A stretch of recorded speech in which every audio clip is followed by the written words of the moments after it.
มัดรวมข่าวสารจากรัฐ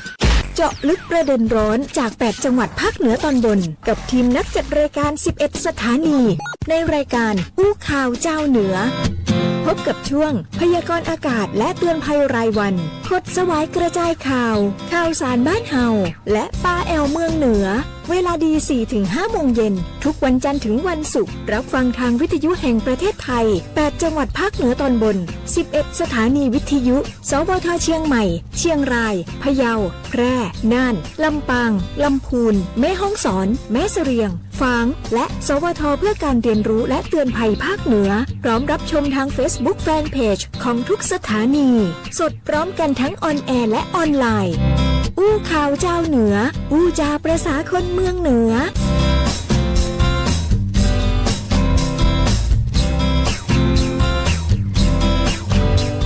เอกสารจะซื้อชุดนี้ต้องผ่านขั้นตอนตรวจสอบในนิดาถึงจะเร่งแค่ไหนเราก็ต้องทำให้โปร่งใส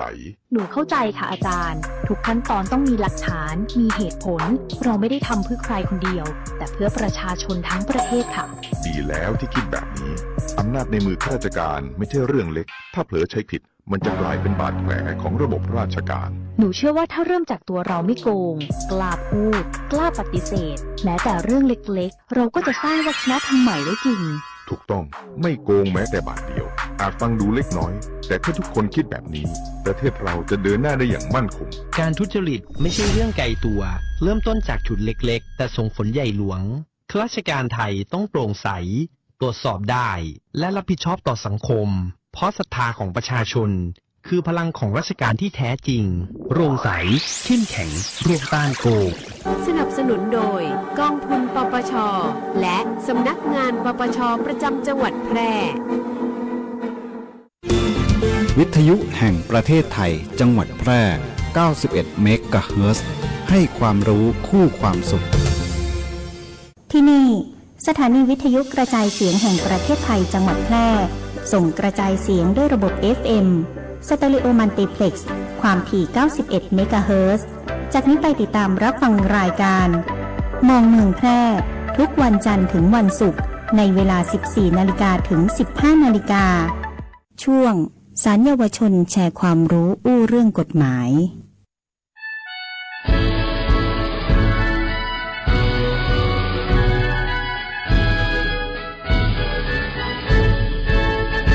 เยาวชนและครอบครัวจังหวัดแพร่จะแน่วแน่แก้ไขบำบัดฟื้นฟูเด็กเยาวชนลูกหลานน่าเอ็นดูเราช่วยอุ้มชูมีผู้รู้ช่วยกันดูแลศาลเยาวชนให้โอกาสเด็กทำผิดพลาดสวัสดีครับท่านผู้ฟังผู้ชมทุกท่านนะครับก็วันนี้ก็นำทุกท่านมาพบกับรายการศาลเยาวชนแชร์ความรู้นะครับอู้เรื่องกฎหมายนะครับเนาะทางสถานีวิทยุกระจายเสียงแห่งประเทศไทยนะครับจังหวัดแพร่ของเขานะครับเนาะ FM 91เมกะเฮิรตซ์นะครับซึ่งรายการของศาลเยาวชนนะครับจะออกอากาศทุกวันพฤหัสบดีนะครับเนาะสัปดาห์ที่1แล้วก็สัปดาห์ที่3ของเดือนนะครับเป็นประจำทุกเดือนนะครับเนาะซึ่งสำหรับรายการในวันนี้ก็จะมีกับผมนะครับอุดมนันตานะครับเนาะนิติกรชำนาญการพิเศษเป็นผู้ดำเนินรายการนะครับวันนี้ก็มีน้องมีน้องตีหน้าฮักเนาะมาร่วมออกรายการโดยนะครับก็วันนี้ก็จะมีน้องจีชัดเนาะว่าโรพาดนะครับเป็นนักสังคมสงเคราะห์นะครับอยู่ที่ศาลเยาวชนและครอบครัวจังหวัดแพร่นะครับก็จะขอเรียกสั้นๆจื่อเล่นบนเนาะจื่อน้องโดนัทนะนะครับก็สำหรับสาระน่ารู้นะครับในรายการของศาลเยาวชนแชร์ความรู้อู้เรื่องกฎหมายในวันนี้เนาะจะเรื่องที่จะมาอู้นะครับก็คือว่าในเดือนสิงหาคมนะครับวันที่7สิงหาคมนะครับของทุกปีเนาะเป็นวันละผีนะครับเป็นวันละผีวันนี้ก็คือจะนำประวัตินะครับประวัติของพระบิดาแห่งกฎหมายไทยนะครับซึ่งวันละผีเนี่ยก็คือว่าเป็นวันเกี่ยวกับพระบิดาแห่งกฎหมายไทยเนาะครับเนาะนักกฎหมายนี่เป็นฮู้กันดีนะครับก็วันนี้จะเอาพระประวัติของพระองค์ท่านเนาะเอามาอู้จาให้กับ บ่แม่พี่น้องได้รับทราบนะครับเนาะว่าเป็นมีตีมาตีไปจังไดมีความสำคัญจะได้นะครับเนาะแล้วก็แหมเรื่องตีจะเอามาอู้ก็คือเป็นกฎหมายเกี่ยวกับเด็กและเยาวชนเนี่ยครับของพรบศาลเยาวชนเนาะมาย่ำมาอู้ให้กับพ่อแม่พี่น้องได้รับทราบข้อมูลต่างๆนะครับว่าเมื่อลูกหลานเนาะถูกดำเนินคดีหรือว่าพ่อแม่พี่น้องมีคดีเกี่ยวกับคดีครอบครัวนะครับว่าจะกระบวนการจะเนี่ยจะได้เอาเนี่ยเขาก็จะเอามาอู้ให้ฟังนะครับเนาะน้องจิชัดครับเดี๋ยวเขาจะมาอู้ถึงประวัติพระบิดาแห่งกฎหมายไทยนะครับเนาะพระบิดาแห่งกฎหมายไทยนี่คือไขนะครับเปิดเป็นไขพระองค์เจ้าระพีพัฒนศักดิ์ค่ะท่านเป็นพระบิดาและปรมาจารย์แห่งนักกฎหมายไทยค่ะครับชื่อเต็มๆบนเนาะชื่อว่าพระเจ้าบรมวงศ์เธอนะครับพระองค์เจ้าระพีพัฒนศักดิ์กรมหลวงราชบุรีดิเลกฤทธิ์นะครับเนาะเปิ้นเป็นโอรสเป็นพระราชโอรสของไขนะครับเป็นพระราชโอรสองค์ที่14ในสมเด็จพระปิยมหาราชพระบาทสมเด็จพระปรมินทรมหาจุฬาลงกรณ์พระจุลจอมเกล้าเจ้าอยู่หัวรัชกาลที่5ค่ะรัชกาลที่5เป็นพระราชโอรสองค์ที่14นะครับเนาะก็เปิ้นประสูติได้ครับเจ้าจอมมันดาตลับนะครับเนาะเกิดเมื่อปีวันพุธนะครับวันพุธเนาะขึ้น11ค่ำนะครับเดือน11นะครับก็ตอนนั้นก็เป็นจุลศักราช1236นะครับก็พระองค์ท่านก็ทรงเป็นต้นราชกุลของระพีพัฒนะระพีพัฒนะนะครับเนาะแล้วจะได้ไปมาเนี่ยถือว่าได้ยกย่องเป็นพระบิดาแห่งกฎหมายไทยนี่การศึกษาของพระองค์ท่านเป็นมีการศึกษาจะได้พงนะครับได้ค่ะเมื่อพระชนมายุได้พอสมควรนะคะพระบาทสมเด็จพระเจ้าอยู่หัวองค์สมเด็จพระบรมชนกได้ทรงพระกรุณาโปรดเกล้าให้พระเจ้าลูกยาเธอพระองค์เจ้าระพีพัฒนศักดิ์ค่ะได้เข้าศึกษาภาษาไทยเป็นครั้งแรกในสำนักพญาศรีสุนทรโวหารเมื่อได้ทรงผ่านการศึกษาภาษาไทยในเบื้องต้นแล้วก็ได้ทรงกรุณาโปรดเกล้าค่ะให้พระเจ้าลูกยาเธอพระองค์เจ้าระพีพัฒนศักดิ์ได้ทรงเข้าศึกษาภาษาอังกฤษชั้นต้นในสำนักครูรามสามิค่ะและในพุทธศักราช 2426 ทรงเข้าศึกษาภาษาไทยอยู่ในสำนักพญาโอวาทวรกิจค่ะ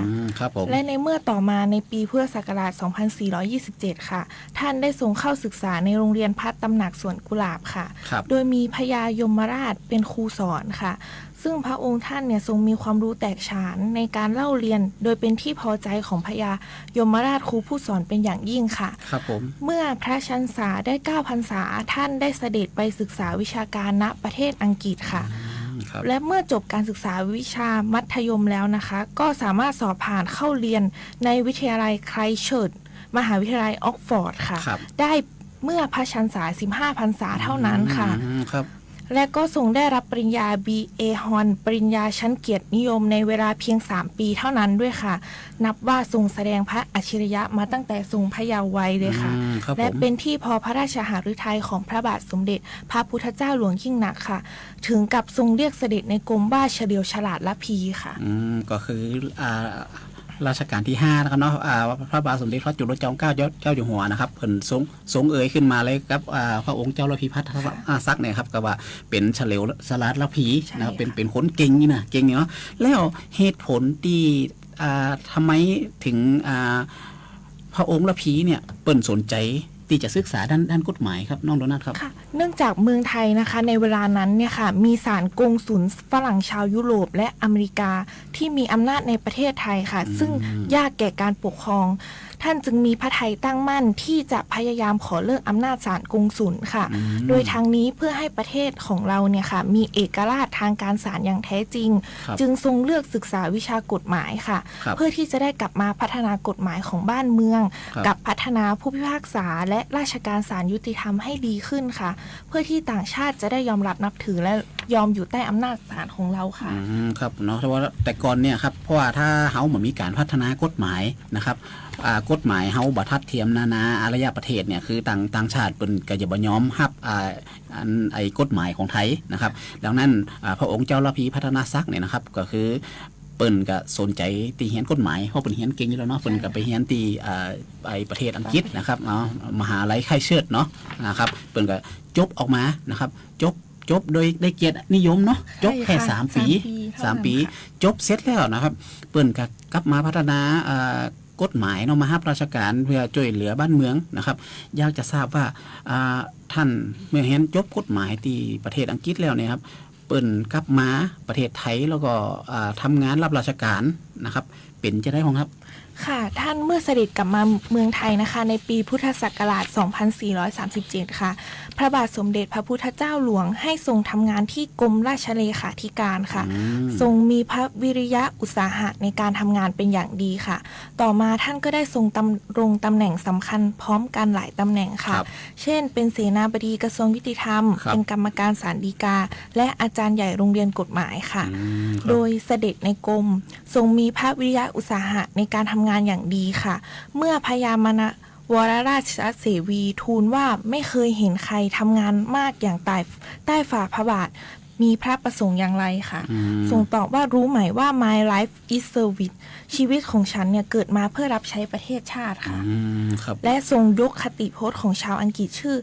คิงส์ลีให้ท่านฟังโดยรับสั่งว่าพระองค์ทรงยึดถือคติพจน์นั้นเป็นหลักประจำพระองค์คือคนเราควรจะให้แต่ไม่ควรจะขออะไรจากคนอื่นควรจะกินพอประมาณไม่ควรจะมากเกินไปถึงกับท้องกลางควรช่วยเหลือคนอื่นไม่ใช่เหยียบย่ำและควรจะรับใช้ไม่ควรคิดเป็นนายคนค่ะอันนี้เป็นคติพจน์ประจำใจของพระองค์เจ้าระพีพัฒนศักดิ์นะครับเนาะก็คือเป็นว่าชีวิตนะครับเปิดเกิดมาเพื่อรับใช้ประเทศชาตินะครับแล้วในด้านกฎหมายเนี่ยพระองค์เนี่ยเปิดทรงพัฒนาหรือว่าแก้ไขเปลี่ยนแปลงกฎหมายในด้านหนึ่งพงนะครับค่ะเมื่อพระองค์เจ้าระพีพัฒนศักดิ์นะคะทรงเป็นเสนาบดีกระทรวงยุติธรรมพระองค์ทรงมีส่วนสำคัญอย่างยิ่งในการปฏิรูปการศาลค่ะซึ่งปัญหาสำคัญสำหรับศาลไทยในเวลานั้นคือเรื่องของศาลกงสุลต่างชาติที่มีอยู่เป็นจำนวนมากค่ะในยุคนั้นเป็นที่รู้กันว่าชาวต่างชาติเนี่ยล้วนมีอำนาจอิทธิพลมากค่ะเมื่อเกิดคดีความหรือขัดข้อโต้แย้งชาวไทยเนี่ยค่ะมักจะตกเป็นฝ่ายเสียเปรียบเพราะชาวต่างชาติมักจะอ้างว่ากฎหมายไทยยังล้าหลังไม่ทันสมัยเพื่อเป็นข้ออ้างเอาเปรียบชาวไทยค่ะซึ่งสาเหตุส่วนหนึ่งมาจากการที่ผู้พิพากษาและก็เจ้าหน้าที่ศาลของไทยค่ะยังไม่พร้อมที่จะรับข้อกฎหมายใหม่ๆในเวลานั้นพระองค์เจ้าระพีพัฒนศักดิ์ท่านจึงทรงแก้ปัญหาเรื่องนี้โดยการจ้างชาวต่างชาติค่ะมาเป็นผู้พิพากษาซึ่งเป็นเหตุให้ผู้พิพากษาศาลไทยเกิดความกระตือรือร้นค่ะเร่งศึกษาวิชากฎหมายไทยและต่างประเทศทำให้ศาลไทยนะคะมีความน่าเชื่อถือมากขึ้นและก็เป็นที่ยอมรับของชาวต่างชาติค่ะถึงกับยกเลิกศาลกงสุลยอมให้คนชาติตัวเองมาขึ้นศาลไทยค่ะนอกจากนั้นก็ยังทรงปฏิรูปการศาลในด้านอื่นอีกมากมายค่ะอาทิเช่นขอพระราชทานพระบรมราชาอนุญาตให้ศาลในสังกัดกระทรวงยุติธรรมค่ะสามารถกำหนดโทษเองได้เนื่องจากในสมัยนั้นนะคะเมื่อศาลกำหนดโทษจำคุกผู้ต้องหาแล้วต้องให้พระบาทสมเด็จพระเจ้าอยู่หัวทรงกำหนดเวลาให้อีกชั้นหนึ่งค่ะซึ่งเป็นเหตุของความล่าช้าในวงการศาลค่ะครับผมแล้วก็ยังมีการทรงปรับปรุงเงินเดือนผู้พิพากษาให้เหมาะสมกับตำแหน่งหน้าที่ค่ะแล้วก็ออกประกาศยกเลิกหรือแก้ไขพระราชบัญญัติกฎเสนาบดีกว่า60ฉบับค่ะเพื่อแก้ไขจุดที่บกพร่องแล้วก็เพิ่มสิทธิ์ของคู่ความให้เท่าเทียมกันหรือแก้ไขบทลงโทษที่ล้าหลังที่สำคัญค่ะครับผมนะครับแล้วก็ท่านยังได้มีการแก้ไขนะครับแก้ไขกฎหมายแก้ไขกระบวนการพิจารณาคดีนะครับบอกว่าทั้งคดีแพ่งคดีอาญานะครับกฎหมายเกี่ยวกับพยานต่างๆนะครับเนาะแล้วก็พระราชกรณียกิจสำคัญอีกประการหนึ่งนะครับก็คือว่าในปี 2440 นะครับเนาะพระองค์เจ้าระพีพัฒนศักดิ์เนี่ยพระบิดากฎหมายไทยนะครับเปิดได้จัดตั้งโรงเรียนกฎหมายนะครับขึ้นนะครับก็คือปัจจุบันนี่ก็จะเป็นสำนักอบรมกฎหมายนะครับแห่งเน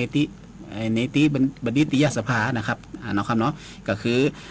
มีการพัฒนากฎหมายมาเรื่อยๆนะครับแต่ว่าเสด็จในกรมหรือว่าพระองค์เจ้าระพีพัฒนศักดิ์นะครับก็เปิ่นได้ลาออกจากเสนากระทรวงยุติธรรมเนาะเพราะว่าด้วยเหตุผลที่ว่าสู้ภาพตอนนี้สู้บ่แข็งแรงนะครับเพราะว่าสงตามงานอย่างนักนะครับเนาะซึ่งในระหว่างนั่นก็คือสงพระประชวรนะครับโดยพระวรรณโลกนะครับตีพระวักกะนะครับแล้วก็พระองค์ก็ได้เสด็จไปรักษาพระองค์ตี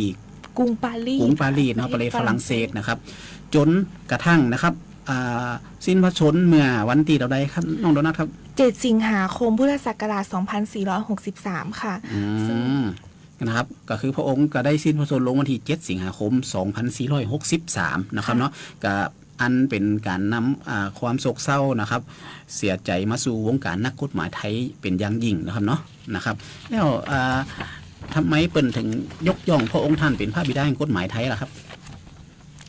เนื่องจากพระองค์นะครับทรงเป็นที่รักและนับถือแก่บุคคลทั่วไปเมื่อพระองค์สิ้นพระชนแล้วบรรดาผู้ใกล้ชิดและลูกศิษย์ค่ะจึงได้ตั้งทุนละพีขึ้นค่ะเพื่อส่งนักกฎหมายไทยไปศึกษาต่อยังต่างประเทศค่ะทางนี้เพื่อเป็นอนุสรณ์แด่พระองค์ผู้ซึ่งทรงมีพระคุณต่อประเทศชาติและต่อนักกฎหมายทั้งปวงเป็นอเนกประการดังที่ขนานพระนามว่า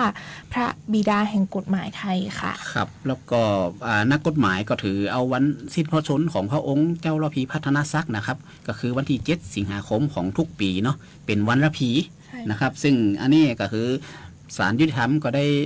จัดกิจกรรมนะครับวันละพีมาเป็นประจำทุกปีนะครับเพื่ออย่างครับเพื่อรำลึกถึงคุณงามความดีของพระองค์ท่านนะครับที่มีต่อวงการกฎหมายไทยนะครับเนาะก็จึงมีการจัดกิจกรรมต่างๆนะครับซึ่งในแต่ละจังหวัดนะครับศาลยุติธรรมกับบรรดานักกฎหมายนะครับทุกจังหวัดเปิดจะจัดกิจกรรมซึ่งวัน7 สิงหาคมทุกปีเนี่ยก็คือในช่วงเจ้าก็จะมีพิธีทำบุญตักบาตรเนาะนะครับแล้วก็ช่วงสายมาก็จะมีการวางพวงมาลานะครับถวายเป็นพระราชกุศลนะครับแล้วก็ในช่วงหลังจากพิธีวางวงลาเสร็จนะครับก็จะมีการแข่งขันต่อปัญหากฎหมายมีการแข่งขันต่อปัญหากฎหมายนะครับเพื่อที่จะปลูกฝังนะครับบรรดาเด็กเยาวชนที่สนใจด้านกฎหมายเนาะคือมาสนใจการเรียนต่อนะครับเรียนรู้ในด้านกฎหมายในระดับเมื่อว่าจบระดับมัธยมศึกษาตอนปลายนะครับเพื่อที่จะปลูกฝังให้เป็นนักกฎหมายตีดีแล้วก็ตีเก่งในอนาคตนะครับซึ่งปีนี้นะครับศาลเยาวชนและครอบครัวจังหวัดแพร่นะครับเนาะก็ได้มีการจัดแข่งขันต่อปัญหากฎหมายจะจัดในวันที่7 สิงหาเนี่ยแหละครับตอนนี้ก็มีหนังสือออกไปยังโรงเรียนมัธยมต่างๆในจังหวัดแพร่นะครับน่าจะออกไป21โรงเรียนละแล้วก็เชิญชวนโรงเรียนนะครับส่งนักเรียนตัวแทนนะครับชั้นมัธยมศึกษาตอนปลายนะครับโรงเรียนละ1 ทีมละ2 คนนะครับ4-6ท่านจะส่งจ้านไหนมาก็ได้ใช้หญิงใช้ส่งมาได้หมดครับซึ่งเราจะมดเขตรับสมัครนะครับก็คือวันที่23 กรกฎาคมนี้นะครับก็โรงเรียนไหนที่ได้รับหนังสือเนาะก็คัดเลือกน้องๆมารวมกิจกรรมแข่งขันต่อปัญหากฎหมายได้นะครับซึ่งโรงเรียนหนึ่งก็คือสามารถส่งผู้เข้าแข่งขันได้2 คนครูควบคุม1 คนแล้วก็กองเชียร์2 คนบางครั้งครูอาจจะเอา2 คนมาสังเกตการเพื่อปีหน้าจะเป็นตัวแทนนะครับก็คือโรงเรียน5 คนนะครับเข้ามารวมกิจกรรมซึ่งโดยกิจกรรมในวันนั้นก็จะมีทั้งการเล่นเกมนะครับตอบคำถามปัญหาแจกของรางวัลแล้วก็มีการแข่งขันต่อปัญหากฎหมายซึ่งปีนี้เขาจะคัดนะครับจังหวัดแพร่เขาจะคัดทีมระดับมัธยมศึกษาตอนปลายจำนวน3 ทีมเพื่อที่จะไปแข่งขันระดับในระดับภาคที่จังหวัดเชียงใหม่ต่อไปนะครับซึ่งปีแล้วเนี่ยจังหวัดแพร่เขาคัดไป3 ทีมไปแข่งระดับภาคแล้วก็ชนะในระดับภาคเข้าไปแข่งในระดับกรุงเทพครับเด็กแพร่เขาก็เก่งเนาะก็ฝากประชาสัมพันธ์ด้วยนะครับพ่อแม่พี่น้องที่ได้ยินก็ลองถ้าสมมติมีลูกหลานเรียนอยู่ในระดับมัธยมศึกษาต่อไปแล้วสนใจก็ไปติดต่อที่ทางโรงเรียนทางคุณครูได้นะครับเพื่อเพิ่นจะจัดส่งเข้ามานะครับเนาะแล้วก็ในส่วนกิจกรรมวันละพีนะครับคือปีนี้นะครับเรายังมีจัดบอร์ดนิทรรศการนะครับตั้งแต่วันที่4 ถึงวันที่8 สิงหาคมนะครับน้องๆคนไหนที่จะเป็นตัวแทนแข่งขันนะครับอยากจะได้ความรู้ก็เข้าไปชมบอร์ดนิทรรศการได้นะครับซึ่งการแข่งขันคำถามก็จะได้15 ข้อครับน้องโดนนะครับ15 ข้อนะครับก็บอกตรงนี้เลยไอ้ข้อสอบบอกเลยว่าข้อสอบ15 ข้อเนี่ยจะเป็นกฎหมายแพ่ง4 ข้อน้องๆก็ไปอ่านเลยกฎหมายแพ่งนี้อย่างของเนาะกฎหมายอาญาแห่ง4 ข้อนะครับแล้วก็ความรู้เกี่ยวกับพรบศาลเยาวชนแล้วก็เขาห้องว่าข้อมูลเกี่ยวกับศาลยุติธรรมอันนี้แหม3 ข้อแล้วก็พระประวัติของพระองค์เจ้าระพีพัฒนศักดิ์พระองค์เจ้าระพีเนี่ยนะตะกี้ที่เขาอู้ไปเนี่ยแหม2 ข้อแล้วก็แหม2 ข้อก็จะเป็นกฎหมายเกี่ยวกับประมวลกฎหมายยาเสพติดล้วนทั้งหมด15 ข้อนะครับ 15ข้อเนี่ยถ้าน้องๆโรงเรียนไหนทำได้เต็มหรือว่าเลี้ยงตามนี้เขาคัด1 2 3ได้เลยเป็นตัวแทนใจครับซึ่งปีแล้วเนี่ยเขาเจิญไป21โรงเรียนน่ะจังหวัดแปดแล้วก็ตอบเข้ารวมกัน18โรงเรียนแต่ปีนี้บอกว่าจะมากน้อยเพียงใดหรือว่าอาจจะมาทั้ง21โรงเรียนหรือว่าอาจจะเต่าปีแล้วหรือว่าน้อยกว่าอันนี้ก็เดี๋ยวรอถึงวันที่23กรกฎาคมจะได้รู้ว่าน้องๆปีนี้สนใจแค่ไหนนะครับก็คุณครูที่รับฟังอยู่นะครับเดี๋ยวน้องๆรับฟังอยู่ก็สนใจก็เตรียมตัวได้เลยนะครับเนาะเฮาจัดทุกปีนะครับมีรางวัลนะครับปีนี้รางวัลของจังหวัดแปรถ้าชนะเลิศเนี่ยจะได้เงินรางวัลเงินทุนเนาะทุนการศึกษา 5,000 บาทพร้อมใบประกาศใบประกาศนียบัตรแล้วก็โล่รางวัลรางวัลรองชนะเลิศอันดับ1ก็ได้ 3,000 บาทพร้อมใบประกาศแล้วก็โล่นะครับรางวัลรองชนะเลิศอันดับ2 2,000 บาทแล้วก็ได้ใบประกันแล้วก็โล่แล้วก็ทั้ง3ทีมก็จะเป็นตัวแทนของจังหวัดแปรไปแข่งที่ระดับภาคแล้วก็ของเฮารางวัลชมเชยเฮามีรางวัลชมเชยก็คือเงินรางวัล 1,000 บาทโล่แล้วก็เกียรติบัตรนะครับจะมี4รางวัลแต่3ทีมเนี่ยจะได้เป็นตัวแทนไปก็ฝากประชาสัมพันธ์นะครับเนาะว่าได้เข้ามาร่วมกิจกรรมต่อปัญหากฎหมายนะครับก็15ข้อตะกี้เผยไต่ไปละแต่น้องๆต้องไปเดาใจกรรมการว่าเพิ่นจะออกเรื่องหยังนะครับเนาะก็ไปค้นหาข้อมูลเอานะครับก็เดี๋ยวช่วงแรกเนี่ยก็เฮามาฟังเพลงเพราะๆแล้วก็สปอร์ตวิทยุทางรายการแล้วกลับมาพบกันในช่วงที่2ครับได้ค่ะ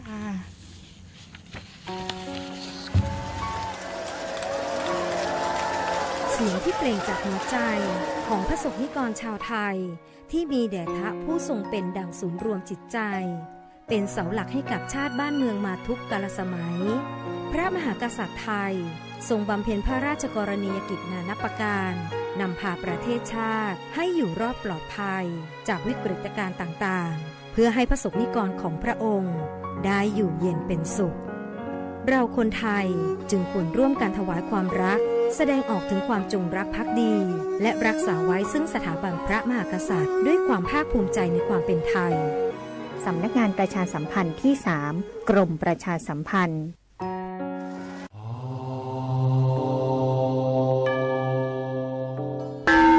จังหวัดแปรขอเชิญชวนสร้างบารมีเสริมมงคลชีวิตตามเส้นทางการท่องเที่ยวนมัสการพระธาตุพันปีเจิญไปสักการะพระธาตุจอแหพระธาตุดอยเหล็งพระธาตุสิงหอุตรนครพระธาตุสีจุ้มพระธาตุหลวงใจจ้างกั้มพระธาตุหัวควงพระธาตุปงสนุกพระธาตุพระห่วงพระธาตุปูแจพระธาตุแหลมลีพระธาตุขวยปูพระธาตุจอมแจ้งพระธาตุเนื่องพระธาตุไฮซอยและพระธาตุห้วยออบอกเลยว่าสายมูบดิพลาดสักหน่อยไปเคาะระฆังคือดังระเบิดฮือชีวิตเฮาสุขบันเจิดตังสาธุเจ้าแอลแปแอลมวนได้ความสุขกูฤดูคนแปรนี่ใจงามเจ้าบ้านที่ฉันไฟไหม้แต่ยังไม่ได้รับค่าสินใหม่ทดแทนจะทำยังไงดีรถผมถูกชนแต่ประกันไม่รับผิดชอบจะร้องเรียนได้ที่ไหนผมทำประกันชีวิตแต่เบิกค่ารักษาพยาบาลได้ไม่เต็มวงเงินใครให้คำตอบได้บ้างหากคุณไม่ได้รับความเป็นธรรมเรื่องการประกันภัยได้รับค่าสินไหมทดแทนล่าช้าไม่ครบถ้วนหรือโดนปฏิเสธการชดเชยค่าสินไหมแจ้งได้ที่ศูนย์รับเรื่องร้องเรียนสายด่วนประกันภัยโทร1186สำนักงานคณะกรรมการกำกับและส่งเสริมการประกอบธุรกิจประกันภัยคปภ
ครับก็กลับมาพบกันนะครับในช่วงที่2นะครับของรายการสารเยาวชนแชร์ความรู้เรื่องกฎหมายนะครับทางสถานีวิทยุกระจายเสียงแห่งประเทศไทยนะครับตะกี้ในเรื่องการแข่งขันโต้ปัญหากฎหมายวลพีเนาะก็เดี๋ยวเอาข้อมูลเก่าปีแล้วกันปีแล้วมาแข่ง18โรงเรียนนะครับซึ่งโรงเรียนที่ได้รับรางวัลชนะเลิศปีแล้วก็จะเป็นโรงเรียนนารีรัตน์จังหวัดแพร่นะครับรองชนะเลิศจะเป็นพิริยาไลอันดับที่3ก็จะเป็นโรงเรียนเทพนารีซึ่ง3ทีมนี้เป็นตัวแทนไปแข่งดีจังหวัดเชียงใหม่แล้วปีแล้วเลยโรงเรียนที่ได้ชมเชยคือโรงเรียนตาข้ามวิทยาคมนะครับบอกว่าปีนี้ใครจะมาร่วมแชมป์เก่าหรือแชมป์ใหม่เนาะแล้วก็ปีแล้วทั้ง3ทีมที่ไปแข่งระดับภาคเนาะแล้วก็พอดีพิริยาไลไปได้ติด1 ใน 3ของระดับภาคเป็นตัวแทนไปแข่งในระดับประเทศต่อนะครับซึ่งปีนี้ของศาลเยาวชนจัดวันที่7 สิงหาหลังจากจัดเสร็จเนี่ยตั้งศาลเยาวชนจะต้องรวบรวมรายชื่อถึง3ทีมที่เขาคัดเลือกนะจะส่งไปยังสำนักงานอธิบดีผู้พิพากษาภาค5เพื่อที่จะเปิ้นจะเอาเข้าร่วมการแข่งขันในระดับภาคนะครับในวันศุกร์ที่22 สิงหาคม 2568นะครับปีนี้ที่เปิดจัดแข่งขันที่เชียงใหม่คือนะห้องแกรนด์วิว3โรงแรมเชียงใหม่แกรนด์วิวที่เชียงใหม่นะซึ่งรางวัลที่เชียงใหม่นะถ้าระดับมัธยมศึกษาตอนปลายเนี่ยตีเนี่ยตัวแทนที่เขาจะไปแข่งเนี่ยถ้าชนะเลิศลำดับภาคเนี่ยจะได้ทีมหนึ่งก็ได้เงิน 20,000 บาทพร้อมโล่รางวัลใบประกาศเกียรติคุณนะแล้วก็มีสิทธิ์เข้าแข่งขันในระดับประเทศที่กรุงเทพมหานครรองชนะเลิศอันดับที่1จะได้เงิน 10,000 บาทพร้อมโล่รางวัลแล้วก็ใบประกาศเกียรติคุณแล้วก็มีสิทธิ์เข้าไปแข่งที่กรุงเทพมหานครเหมือนกันแล้วก็รองชนะเลิศอันดับที่2นี่เงิน 5,000 บาทนะพร้อมโล่รางวัลแล้วก็ใบประกาศนะครับแล้วก็เข้าไปแข่งขันที่กรุงเทพก็คือ3ทีมภาค5นี่ก็คัดเอาทีมในภาค5เนี่ยคือแหม3ทีมไปแข่งระดับประเทศก็คือพอภาคเหนือเนี่ยทั้งหมด8จังหวัดนะครับเพื่อจะคัดเนี่ยเอา3ทีมไปแข่งเนาะอันนี้ก็ฝากประชาสัมพันธ์ด้วยถ้าสมมุติว่าทีมตัวแทนจังหวัด8ที่เขาคัดเลือกไปเก่งอยู่เนาะไปในระดับภาคเนี่ยเขาไปแข่งกันที่กรุงเทพนะถ้าไปแข่งที่กรุงเทพเนี่ยรางวัลชนะเลิศ 100,000 บาทเนาะเยอะมากเลยค่ะ 100,000 บาทพร้อมโล่ถ้วยรางวัลจากท่านประธานศาลฎีกาเลยนะครับแล้วก็ใบประกาศเกียรติคุณเนาะรองชนะเลิศที่แข่งระดับประเทศเนี่ยคือทุนการศึกษาจำนวน 80,000 บาทพร้อมถ้วยรางวัลจากท่านเลขาธิการสำนักงานศาลยุติธรรมนะครับพร้อมใบประกาศเนาะแล้วรองชนะเลิศอันดับที่2เนี่ยก็คือเงินทุนการศึกษา 60,000 นะครับแล้วก็ถ้วยรางวัลจากท่านเลขาพร้อมใบประกาศดีคุณแล้วก็รางวัลชมเชยระดับประเทศเนี่ยคือ 20,000 บาทนะครับแล้วก็พร้อมถ้วยรางวัลแล้วก็ประกาศกิติคุณอันนี้ก็รางวัลเยอะนะครับน้องๆถ้านั่นแหละถ้าสนใจก็เตรียมตัวได้เลยนะครับถ้ามีความสามารถเขาไปถึงระดับประเทศได้โอ้โหสุดยอดละเนาะแต่ว่าเดี๋ยวนี้น้องๆเก่งกันก็หาข้อมูลได้หลากหลายนะครับช่องทางเนาะซึ่งข้อสอบ15ข้อนะน้องโดนัทเป็นมีเป็นปรนัย4ตัวเลือกกขขงอย่างสมมติว่าเปิ้นถามเจ๊เขากาเลือกนี่นะแล้วถ้าคนที่เข้าฟังบอกว่าจะเป็นกองเชียร์หรือผู้เข้าร่วมแข่งขันหรือว่าครูเนี่ยจะได้รับความรู้เลยถ้าสมมติว่าประกาศแล้วก็เฉลยจะมีบรรดานักกฎหมายว่าจะเป็นผู้พิพากษาอัยการอย่างต่างที่เขาเชิญว่าเป็นกรรมการเปิ้นจะอธิบายข้อกฎหมายได้ว่าทำไมถึงตอบข้อนี้เพราะอันยังข้อนี้ตอบข้อนี้ผิดเพราะอันยังเขาจะได้น้องๆจะได้ความรู้ได้ข้อกฎหมายด้วยนะครับอันนี้ก็เป็นประโยชน์ครับผู้เข้าร่วมกิจกรรมเนาะก็ฝากประชาชนด้วยนะครับที่สนใจก็เข้าร่วมรับฟังการแข่งขันได้นะครับวันที่7 สิงหาคมเนาะอันนี้ก็ฝากประชาสัมพันธ์นะครับที่กิจกรรมที่ทางศาลเยาวชนและครอบครัวจะได้จัดขึ้นต่อไปเรามาอู้ในเรื่องเกี่ยวกับ คดีของเด็กและเยาวชนเนาะตามพรบของศาลเยาวชนนะครับบอกหัวตีอู้นี่จะออกข้อสอบของหูนะก็คือว่าพรบศาลเยาวชนนะครับมันจะมีเนาะศาลเยาวชนและครอบครัวมันจะมี2คำคือเยาวชนและครอบครัวมันก็จะมีการพิจารณาคดีตีเด็กเยาวชนกระทำความผิดเนี่ยคืออันนี้เป็นคดีอาญาแล้วก็ครอบครัวนั่นจะเป็นคดีแพ่งเป็นคดีเกี่ยวกับคดีครอบครัวนะครับซึ่งเมื่อเด็ก เยาวชนกระทำความผิดมาแล้วเนี่ยครับสู่กระบวนการก็อย่างที่ว่าโดยทั่วไปคือเด็กเตี่ยเมียอายุกว่า12ปีแต่บ่ถึง18ปีกระทำความผิดช่วงเนี้ยจะเข้ามาสู่กระบวนการพิจารณาของศาลเยาวชนและครอบครัวนะครับเมื่อลูกหลานท่านถูกดำเนินคดีกระทำความผิดอาญาเนาะพนักงานสอบสวนขอต้องส่งพนักงานอัยการฟ้องภายใน30วันโดยหลักกฎหมายนะ30วันนะครับเมื่อเข้าสู่กระบวนการแล้วกฎหมายของเขาเนี่ยมุ่งอะไรอย่างครับน้องด้วยนะแก้ไขบำบัดฟื้นฟูแก้ไขบำบัดฟื้นฟูกระบวนการเป็นที่พงเนี่ยคือถ้ามันจะมีมาตราการนะคะ132 วรรค 1กับ132 วรรค 2ถ้า132 วรรค 1ก็คือผู้ปกครองสามารถควบคุมพฤติกรรมเด็กได้เด็กไม่ได้ก่อเหตุรุนแรงหรือว่าเด็กสามารถเปลี่ยนแปลงพฤติกรรมได้ค่ะศาลท่านก็จะให้โอกาสให้น้องอยู่ข้างนอกแต่ก็จะต้องมีการมารายงานตัวกับศาลมีการบำบัดยาเสพติดให้คำปรึกษาอย่างต่อเนื่องค่ะแล้วก็เข้าร่วมกิจกรรมแต่ถ้าหากว่าดูแลไม่ไหวผู้ปกครองดูแลไม่ไหวเด็กคดีมียาเยอะอย่างนี้ก็อาจจะส่งให้ทางสถานพินิจเป็นผู้รับดูแลค่ะครับก็คือแต่ว่าไปอยู่สถานพินิจมันไม่ใช่มุ่งเน้นสู่การลงโทษแต่คือเป็นการแก้ไขบำบัดฟื้นฟูนะคะเพื่อให้คืนคนดีสู่สังคมค่ะครับผมก็คือเมื่อเด็กเข้ามาสู่กระบวนการของศาลเยาวชนและครอบครัวก็จะมุ่งแก้ไขบำบัดฟื้นฟูการแก้ไขบำบัดฟื้นฟูก็จะดูพฤติการของแต่ละรายของแต่ละเด็กไปว่าจะใช้มาตรการแบบไหนซึ่งการแก้ไขบำบัดฟื้นฟูก็จะมีการแก้ไขบำบัดฟื้นฟูได้รับอิสรภาพก็คือไปอยู่กับผู้ปกครองแล้วมอบตัวดูแลไปถ้ารายไหนอยู่ข้างนอกแล้วจะไม่เป็นประโยชน์ต่อตัวเองไปเป็นภัยต่อตนเองก็จะอาจจะแก้ไขฟื้นฟูโดยถูกควบคุมตัวอยู่ในสถานพินิจนะครับเนาะกระบวนการเป็นแบบนี้นะครับคือคดีทั้งหมดไม่ว่าคดีอะไรที่เด็กเข้ามาสู่กระบวนการเราก็จะใช้มาตรการแก้ไขบำบัดฟื้นฟูเหมือนเดียวกันนะครับอันนี้ก็เป็นกรณีที่เด็กเยาวชนกระทำความผิดนะครับซึ่งระยะเวลาการแก้ไขบำบัดฟื้นฟูนี่นานก็1 ปีค่ะ1 ปีเนาะอย่างสมมุติว่าศาลมีคำสั่งวันนี้ให้แก้ไขบำบัดฟื้นฟูแล้วก็ศาลก็จะนัดฟังผลอย่างสมมุติว่ามีคำสั่งวันนี้ก็จะนัดฟังผลวันที่3 กรกฎาคมปี2569เนาะใช่ค่ะถ้าสมมุติว่าในระหว่างนี้ปฏิบัติตามแผนครบถ้วนพฤติการดีขึ้นถึงวันนั้นศาลก็มีคำสั่งยุติคดีค่ะยุติคดีก็ประวัติการดำเนินคดีก็ถูกลบล้างไปใช่ค่ะอันนี้ก็สามารถไปทำงานไปรับสมัครงานอะไรได้ปกติเนาะค่ะใช่ค่ะครับอันนี้ก็เป็นมาตรการเกี่ยวกับการแก้ไขบำบัดฟื้นฟูเด็กและเยาวชนเนาะอีกอันนึงเป็นคดีเกี่ยวกับครอบครัวนะครับคดีครอบครัวยกตัวอย่างเช่นไม่ว่าจะเป็นตั้งแต่ก่อนแต่งเนาะตั้งแต่การมั่นดิสัญญามั่นอะไรพวกนี้เป็นคดีครอบครัวหมดนะครับก่อนแต่งเนี่ยแล้วก็หลังแต่งแล้วมีการจดทะเบียนสมรสกันแล้วจะมีการฟ้องหย่าแบ่งสินสมรสเรียกค่าการและเรื่องดูอำนาจปกครองบุตรนะครับอำนาจปกครองบุตรฟ้องเรียกค่าทดแทน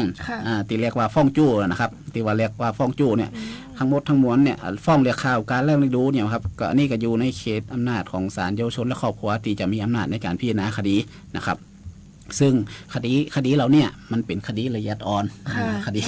ดีของครอบครัวก็คือบุคคลในครอบครัวนะครับมันเป็นเรื่องละเอียดอ่อนคดีครอบครัวก็คือคดีที่มีความสัมพันธ์เกี่ยวกับสามีภรรยาบิดามารดากับบุตรนะครับอันนี้ก็จะเป็นคดีครอบครัวทั้งหมดซึ่งปัจจุบันเนี่ยคดีครอบครัวเนี่ยบัดจำเป็นต้องฟ้องคดีก่อนก็ได้นะครับไปไกลเกลี่ยก่อนฟ้องก่อนนะครับมีประชาชนมาใจช่องทางนี้เยอะครับท่านพ่อแม่พี่น้องครับมาขอไกลเกลี่ยก่อนฟ้องก่อนอย่างสมมติว่าใบยากอยู่กินด้วยกันแล้วหรือแยกกันอยู่แล้วแต่ว่ามันยังค้าทะเบียนสมรสอยู่เฮาไปเนี่ยนิติกรรมไปอย่างการทำบ่ได้เตี้ยมันติดทะเบียนสมรสก็คือสามารถที่ยังบ่ต้องฟ้องแต่เฮาขอไปไกลเกลี่ยก่อนฟ้องก่อนเนาะศาลเป็นตัวกลางเจิญมาไกลเกลี่ยถึงเมื่อคู่ความมาศาลแล้วก็จะมี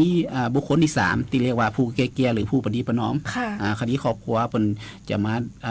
เฮาอู้จากันหาทางออกรวมกันถ้าตกลงกันได้ก็ขอให้ศาลมีคำพิพากษามันก็จะมีสภาพบังคับโดยบ่ต้องฟ้องบ่มีค่าใช้จ่ายประหยัดเวลาประหยัดทั้งเวลาประหยัดทั้งเงินนะครับประหยัดหลายอย่างเลยท่านบ่มีค่าใช้จ่ายอย่างแล้วก็ที่สำคัญมีสภาพบังคับนะครับเนาะนะครับ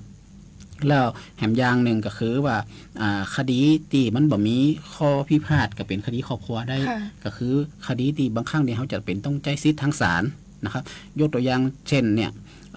ที่มีประชาชนเข้ามาติดต่อเยอะก็คือในเรื่องที่ว่าบุตรที่ชอบด้วยกฎหมาย นะครับซึ่งมาติดต่อนะเพราะว่าบางครั้งเจ้าบ้านเนาะเปิ้นอยู่กินด้วยกันแล้วบ่ได้จดทะเบียนสมรสแล้วก็บ่ฮู้แล้วพอดีแหมไฟใดไฟหนึ่งเสียชีวิตอย่างสมมุติว่าปอจ่ายเนี่ยเสียชีวิตแล้วก็มีเงินบำเหน็จตกทอดบอกว่าเจ้าประกันสังคมหรือว่าเจ้าหน่วยงานของรัฐต่างๆเนี่ยตีจะต้องจ่ายให้กับทายาทนะครับเพราะว่าทายาทถ้า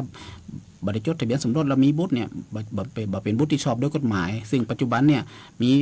ประชาชนมายื่นคำร้องเพราะว่ายังไปติดต่อที่ประกันสังคมเพียประกันสังคมตรวจสอบแล้ว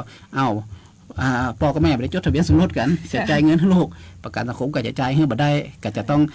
ให้เนี่ยบุคคลที่ว่าพ่อเสียชีวิตแล้วเนี่ยที่จะต้องไปรับเงินกับประกันสังคมจะต้องมายื่นคำร้องต่อศาลนะครับซึ่งมาร้องต่อศาลเพื่อให้ศาลมีคำสั่งเพื่อเอาคำสั่งไปขอรับเงินซึ่งมันก็จะมีติดปัญหาตรงนี้ครับว่า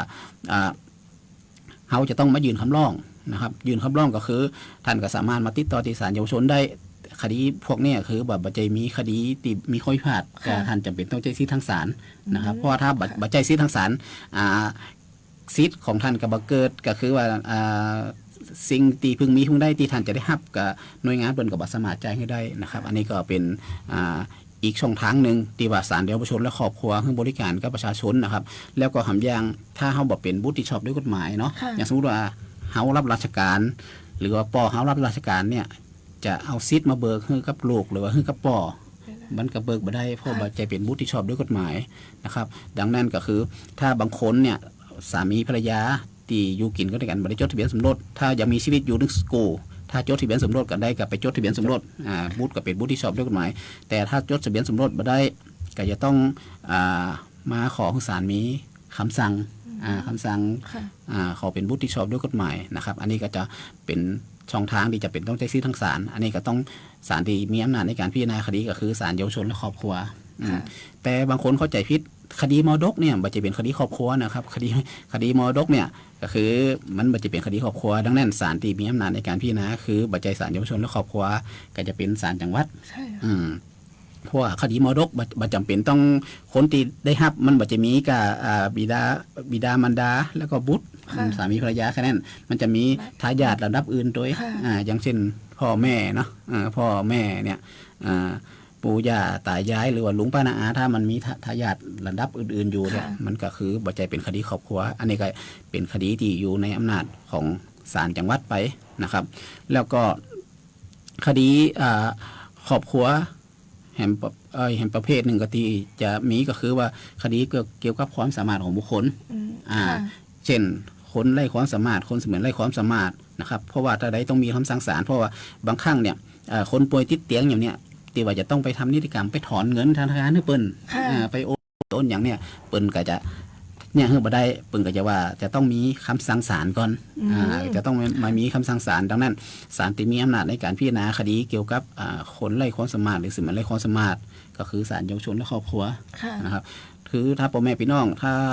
มีญาติพี่น้องหรือว่าคนข้างบ้านที่ว่าเปิ้นติดเตียงเนี่ยถ้าจะมายื่นคำร้องให้ศาลไต่สวนและมีคำสั่งเกี่ยวกับคนไร้ความสามารถหรือเสมือนไร้ความสามารถก็สามารถดำเนินการได้2 ช่องทางคือ1ท่านอาจจะถ้ามีเงินน้อยกับไปจ้างทนายมายื่นคำร้องหรือถ้าบ่มีเงินกับไปใจทนายของแผ่นดินก็คือว่าทางท่านอัยการคุ้มครองสิทธิและช่วยเหลือทางกฎหมายและการบังคับคดีเนาะของจังหวัดแปะอันนี้เพิ่นก็จะจัดทำคำร้องมายื่นให้ตีศาลเยาวชนศาลเยาวชนเพิ่นก็ไต่สวนแล้วก็มีคำสั่งให้นะครับเกี่ยวกับคนไร้ความสามารถกับเสมือนไร้ความสามารถนะครับคดีหนึ่งที่อยู่ในอำนาจการพิจารณาของคดีของศาลเยาวชนคือคดีคุ้มครองสวัสดิภาพก็คือเกี่ยวกับความรุนแรงในครอบครัวนะครับซึ่งปัจจุบันที่เราดูข่าวในทีวีน้องดูนั่นเนาะมีการใช้ความรุนแรงบ่อยเพราะว่าหนึ่งทำไมถึงมีความรุนแรงบ่อยเพราะว่าเดี๋ยวเนี้ยคนที่ใช้ความรุนแรงหนึ่งก็มีจะเกิดจากสารเสพติดของเมาสุราเมายาต่างๆเนี่ยครับที่เปิ้นบ่มีสติสัมปชัญญะในระหว่างนั่นน่ะเปิ้นชอบทำร้ายร่างกายเนาะทำร้ายร่างกายบุคคลในครอบครัวข่มขู่คนในครอบครัวพ่อแม่ที่ว่าขอเงินไปซื้อนั่นซื้อนี่บ่ได้ซื้อยาบ่ได้เอามาเสพบ่ได้ก็ทำร้ายร่างกายนะครับที่เฮาเห็นข่าวในตามทีวีต่างๆเนี่ยคดีพวกนี้ครับอยู่ในอำนาจของศาลเยาวชนและครอบครัวคือการคุ้มครองความรุนแรงในครอบครัวแล้วก็การปฏิบัติต่อเด็กโดยบ่ชอบนะครับอันนี้ถ้าพบเห็นหรือว่าท่านประสบเหตุด้วยตัวเองกับมายื่นคำร้องต่อศาลเยาวชนก็ได้นะครับซึ่งศาลจะจัดทำคำร้องแล้วก็นัดไต่สวนนะครับแล้วก็มีคำสั่งอย่างสมมุติว่า ติดยาเสพติดหมอสุราอย่างไม่ติดสุราเนี่ยเปิ้นอาจจะส่งเป็นบำบัดเลิกยาห้ามเข้าใกล้ห้ามทำลายเปิ้นก็จะวางมาตรการเพื่อที่บ่ให้เกิดความรุนแรงแล้วก็จะมีหน่วยงานที่ไปรับผิดชอบดูแลนะครับกับพ่อแม่พี่น้องก็คือพัฒนาสังคมและความมั่นคงของมนุษย์นะครับเรียกว่าพมเนี่ยเปิ้นจะไปลงไปดูแลนะครับแล้วก็จะมีตำรวจในท้องที่ไปดูแลแหมกรรมนะครับเมื่อศาลมีคำสั่งแล้วความรุนแรงศาลก็จะสั่งในคำสั่งของศาลจะมีระยะเวลา6 เดือน6 เดือนเนี่ยเพื่อที่จะปรับเปลี่ยนพฤติกรรมบ่ให้เกิดความรุนแรงขึ้นนะครับเนาะเพราะว่าถ้าสมมุติว่าคนกระทำคนรุนแรงนี่คือจริงๆมันมีความผิดอาญาถ้าสมมติทำร้ายร่างกายสาหัสอย่างนี้มันมีความผิดอาญาแต่ถ้าเขาไปแจ้งความดำเนินคดีอาญาแล้วบางครั้งเป็นคนในครอบครัวน้องโดนัทเนาะคือถ้าคดีอาญาถูกดำเนินไปแล้วเนี่ยตัดสินอย่างเสร็จก็ยังกลับมาอยู่ด้วยกันนี่นะมันบ่ใช่การแก้ปัญหาโดยตีใจวิธีที่เหมาะสมดังนั้นการคุ้มครองสิทธิภาพเนี่ยเพิ่นพยายามให้คนในครอบครัวอยู่ด้วยกันอย่างสงบสุขเนาะบ่ใจคนรุนแรงนะครับอันนี้ก็เป็นอีกดึงนะครับตีอยู่ในอำนาจของศาลเยาวชนและครอบครัวนะครับซึ่งปัจจุบันเนี่ยนะครับศาลเยาวชนและครอบครัวนะครับในเรื่องคนรุนแรงเนี่ยเขามีQR Codeนะครับไว้ตีหน้าไอ้เว็บเนาะเว็บไซต์นะครับท่านเข้าไปแจ้งผ่าน QR Code มาก็ได้นะครับแล้วแถมอย่างหนึ่งช่องทางก็คือว่าตอนนี้ถ้าไขมาศาลมาติดต่อศาลนะต้องการความช่วยเหลือเป็นพิเศษเขาก็สร้างQR Codeหน้าเนาะอย่างสมมติว่าคนที่มาศาลญาติท่านมาศาลเนี่ยอย่างสมมติเดินเหินบ่สะดวกเนาะเดินเหินบ่สะดวกก็ต้องนั่งรถเข็นรถอย่างนี้นะก็เฮาก็ได้จัดเตรียมที่จอดรถผู้พิการเฮามีรถเข็นมีพนักงานเข็นรถไว้บริการท่านก็เพียงคลิกQR Codeแจ้งเข้ามาว่าท่านจะมาศาลวันไหนเวลาไหนนะครับเฮาจะได้จัดเตรียมเนาะเตรียมบอกว่ารถเข็นบอกว่าคนเข็นรถบอกว่ารีบที่จะนำท่านขึ้นสู่ห้องพิจารณาคดีนะครับหรือว่าบางคนประสงค์ที่จะต้องการรับคำปรึกษาด้านกฎหมายเป็นพิเศษท่านก็ติ๊กเข้ามานะครับเดี๋ยวถ้าเจ้าที่รับผิดชอบเปิ้นได้รับข้อมูลเปิ้นก็จะโทรประสานกลับไปยังท่านนะครับเพราะมันจะมีช่องทางที่ท่านฝากเบอร์โทรฝากอีเมลอย่างไว้ช่องทางการติดต่อนะครับอันนี้ก็เป็นช่องทางหนึ่งที่ศาลเยาวชนและครอบครัวนะครับได้เป็นช่องทางที่ไว้ใจการคุ้มครองสิทธิ์ให้กับประชาชนนะครับในเขตอำนาจของศาลเยาวชนนะครับเนาะแต่การอันนี้ก็เป็นช่องทางหนึ่งเพราะว่าบางครั้งประชาชนที่ได้รับหมายแล้วบ่ฮู้ว่าจะเนี่ยจะได้อีเนี่ยนะครับเนาะจะต้องทำจะได้พ่องอีเนี่ยบ่เข้าใจเพราะว่าคดีเยาวชนและครอบครัวนะครับถ้าท่านเป็นจำเลยเนี่ยถ้าท่านมีทนายความเนี่ยกฎหมายพระราชบัญญัติศาลเยาวชนและวิธีพิจารณาคดีเยาวชนปี2553นะถ้าเป็นท่านเป็นจำเลยเนี่ยถ้าท่านได้รับหมายแล้วท่านบอกมีทนายความท่านประสงค์จะต่อสู้คดีเนี่ยท่านมายื่นคำร้องขอให้ศาลตั้งทนายความได้เลยนะครับเนาะเป็นคดีแพ่งนะท่านเพราะว่ากฎหมายของพรบศาลเยาวชนเนี่ยเปิ้นก็จะคุ้มครองนะครับตึงโจทย์ตึงจำเลยเนาะท่านก็มาขอตั้งทนายศาลก็ตั้งทนายให้ฟรีบ่มีค่าใช้จ่ายค่าใช้จ่ายของทนายศาลจ่ายให้ก็รับจ่ายให้นะครับเพื่อจะคุ้มครองสิทธิ์เนาะเพราะบางคนได้รับหมายเกี่ยวกับคดีครอบครัวแล้วบ่สนใจบางอย่างเนี่ยท่านก็จะเสียสิทธิ์ในการต่อสู้คดีไปนะครับถ้าท่านได้รับหมายกับท่านบ่เข้าใจกับถ้าเป็นหมายของศาลเยาวชนเนี่ยเปิ้นจะแนบQR Codeที่ต้องการได้รับความช่วยเหลือไปตัวแต่ถ้าเป็นของหมายของศาลเยาวชนอื่นถ้าท่านบ่เข้าใจท่านต้องการคำปรึกษาท่านก็โทรไปสอบถามที่ศาลเยาวชนได้นะครับทางนิติกรเปิ้นก็จะได้ทำความเข้าใจให้กับท่านว่าคดีเนี่ยจะได้ถ้าท่านจะสู้คดีบัตรคู่คดีท่านจะเสียสิทธิ์จะได้เนี่ยเปิ้นก็จะได้อธิบายข้อกฎหมายเพื่อประกอบการตัดสินใจของท่านนะครับเนาะว่าในการที่จะต่อสู้คดีมันมีผลดีผลเสียจะได้นะครับทั้งนั้นทั้งนี้นะครับคดีครอบครัวเนี่ยถ้ามีเด็กมาเกี่ยวข้องนะครับศาลการพิจารณาคดีเพิ่นก็จะดูประโยชน์ของเด็กเป็นหลักนะประโยชน์ของเด็กเป็นหลักนะครับถึงแม้ว่าพ่อแม่สามารถอยู่ด้วยกันได้นะครับแต่ศาลจะมองว่าคนที่จะต้องได้รับประโยชน์สูงสุดก็คือตัวเด็กและเยาวชนนะครับเพราะว่าน้อยเพิ่นจะเติบโตเป็นอนาคตของชาตินะครับอันนี้ก็ฝากประชาสัมพันธ์กับพ่อแม่พี่น้องนะครับในการคุ้มครองสิทธิ์ของศาลเยาวชนและครอบครัวนะครับเนาะฝากเรื่องไกลเกลี่ยด้วยนะครับไกลเกลี่ยก่อนฟ้องซึ่งถ้าท่านได้รับหมายเนี่ยถ้าท่านเข้ามาสู่การพิจารณาคดีเนี่ย การก่อนที่ศาลจะพิจารณาคดีเปิ้นจะให้คู่กรณีว่าทั้งโจทก์ทั้งจำเลยเนี่ยได้อู้กันก่อนได้คุยได้เจรจาตกลงกันก่อนนะครับซึ่งถ้าท่านตกลงกันได้เนี่ยบ่ต้องไปให้ศาลพิพากษาคดีนะครับศาลจะพิพากษาตามข้อตกลงท่านนั่นหมายความว่าถ้าท่านตกลงกันได้มันจะบ่มีฝ่ายไหนชนะหรือก้านเพราะว่าตกลงยุติข้อพิพาทด้วยความยินยอมของแต่ละฝ่ายมันกับวินวินทั้งคู่แต่ถ้าสมมุติว่าท่านตกลงกันมาได้เนี่ยฮือศาลพิพากษามันจะต้องมีฝ่ายหนึ่งแพ้ฝ่ายหนึ่งชนะนะครับแล้วก็ถ้าแฮมฝ่ายบ่พอใจเมื่อยังสามารถอุทธรณ์ฎีกาไปได้แฮมมันก็จะเพิ่มค่าใช้จ่ายเพิ่มระยะเวลาการพิจารณาคดีแต่ถ้าท่านตกลงยุติกันได้เนี่ยบ่ต้องฮือศาลพิพากษาแต่พิพากษาตามข้อตกลงของคู่กรณีมันก็จะเป็นประโยชน์ทั้งสองฝ่ายก็ฝากเลยนะครับเนาะถ้าท่านไปศาลมันจะเป็นประโยชน์ต่อท่านเองนะครับแต่ถ้าท่านหับหมายแล้วท่านบ่ไปศาลบ่ไปแต่อันยังปล่อยให้ศาลตัดสินเนี่ยมันก็จะบางครั้งท่านจะเสียสิทธิ์ได้นะครับเพราะว่าถ้าเขาบ่ไปเนี่ยก็ศาลก็ถือว่าท่านขาดนัดยืนคำให้การขาดนัดพิจารณาศาลก็สามารถพิจารณาพิพากษาไปฝ่ายเดียวตามตีตามตีโจทก์เป็นฟ้องเนาะนะครับเปิ้นก็ตัดสินไปนั้นท่านก็ต้องรับผลตามคำพิพากษาไปแต่ถ้าท่านไปเนี่ยยังสามารถเจรจาคุยกันได้ตกลงกันได้นะครับเพราะว่ายังกฎหมายเพราะว่าสินสมรสต้องแบ่งคนละครึ่งเนี่ยถ้าตามข้อกฎหมายก็ต้องแบ่งตามนี้แต่ถ้าท่านไปตกลงกันเองการสินสมรสอาจจะบ่ต้องแบ่งคนละครึ่งยังผู้ชายเพิ่นว่าเอาตัวไปเตอะสินสมรสเอาหมดเบานี่มันก็สามารถทำได้ นะครับแต่เนาะอันนี้ก็เป็นเพื่อเป็นประโยชน์นะครับการคุยกันการไกลเกลี่ยกันมันเป็นทางออกที่ดีที่สุดนะครับเนาะครับผมสำหรับรายการในวันนี้ก็ได้เดินทางมาถึงช่วงท้ายของรายการละนะครับศาลเยาวชนและครอบครัวนะครับก็ต้องขอบคุณนะครับท่านผู้ฟังผู้ชมทุกท่านนะครับเนาะที่ได้ติดตามนะครับรับชมรับฟังถ้าท่านอยากจะนะครับต้องการติชมรายการหรือว่าอยากจะให้ทั้งศาลนำความรู้เรื่องอย่างมาอู้ก็หรือว่าจะปรึกษาข้อกฎหมายบอกว่ากฎหมายครอบครัวหรือกฎหมายอื่นๆนะครับก็โทรไปได้ที่เบอร์0545334487นะครับได้ในวันและเวลาราชการนะครับก็ท้ายนี้เนาะกับผมกับน้องโดนัทนะครับก็ต้องขออนุญาตจบการดำเนินรายการศาลเยาวชนแชร์ความรู้เรื่องกฎหมายนะครับทางสถานีวิทยุกระจายเสียงแห่งประเทศไทยจังหวัดแปะไว้เพียงเต่าอี้นะครับแล้วก็พบกันใหม่ใน